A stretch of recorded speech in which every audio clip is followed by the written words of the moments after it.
tikrųjų labai pasiilgau mokyklos ir su amžiumi, kai tu vis tampi vyresnis, visada pagalvoji apie tai, kas būtų, jeigu tu būtum šiuo metu mokykloje ir ką tu veiktum. Tai realiai suaugusio gyvenimas yra labai fainas, nes pasirinkimus jau gali pasirinkti pats, tau tėvai nieko neaiškina, nieko nesako dėl to. O kai tu esi mokykloje, tai net yra tas fainas dalykas, kai tėvai tave taip laiko už rankų, mokytojai irgi laiko, mokytojai visada linki ko geriausio tau ir tu tik tai po daug metų supranti, kad iš tikrųjų faini tie laikai buvo mokyklai, kai galėjai daryti pertraukų metu bet ką, o pamokų metu tiesiog mokintis ir džiaugtis gyvenimu. Mokykloje mano mėgstamiausia pamoka buvo kūno kultūra. Perduodu pačiai nuostabiausiai mokytojai Zitai Kuzminskienei linkėjimus. Man patiko šitos pamokos todėl, nes ar tai būtų krepšinis, ar tai būtų bėgimas aplink stadioną, ar mes darytumėm atsispaudimus, visada šitos pamokos buvo žiauriai linksmos. Ir net ateidavai į mokyklą ir kai pamatydavai, kad kūno kultūra yra tavo tvarkaraštyje, tai visada man tai būdavo gera širdyje, kad pagaliau galėsiu pasportuoti.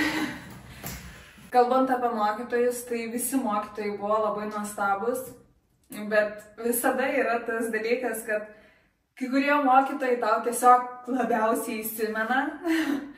Tai pirmoji mokytoja buvo psichologijos Jūratė.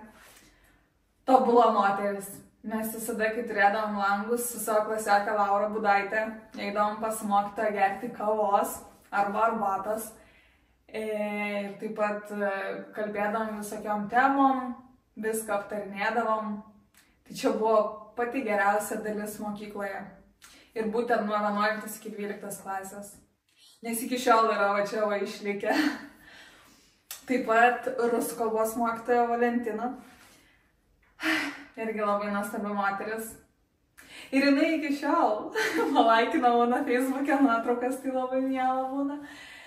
Bet aš atėjau į rusų kalbos pamokas mokėdama rusų kalbą, bet Valentina vis tiek žinojo, kad aš ne viską, ko puikiausiai moku.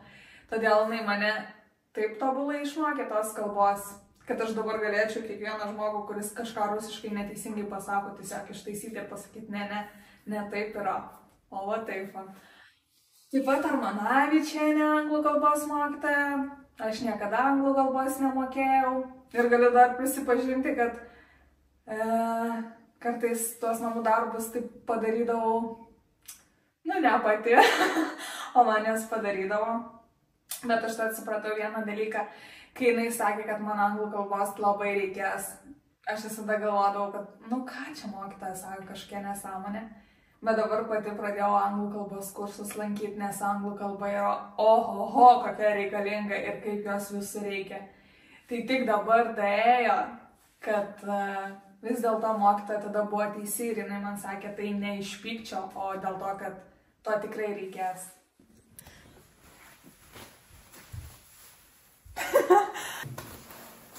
Ar aš palaikau santykių su savo klasiokais? Kitaip palaikau, yra draugų, kurie tiek mokykloje buvo, tiek gyvenime tapo dar geresniais draugais. Buvo ir tokių variantų, kad mokykloje buvo tik klasiokais, o dabar tapo labai gerais draugais.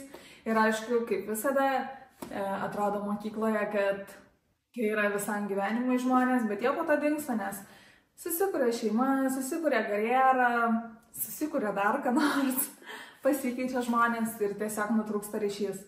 Bet su tais, su kuriais aš dabar bendrauju, esu labai patenkinta, kad juos turiu.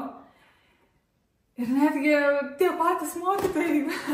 Dabar Facebookas, Instagramas, Messengeris yra visagalis, tai tu per bet kur gali bet kada parašyti ir tau visada jie padės ir patars. Tai mokytojai taip pat yra draugai. Ne tik klasiokai, bet ir mokytojai.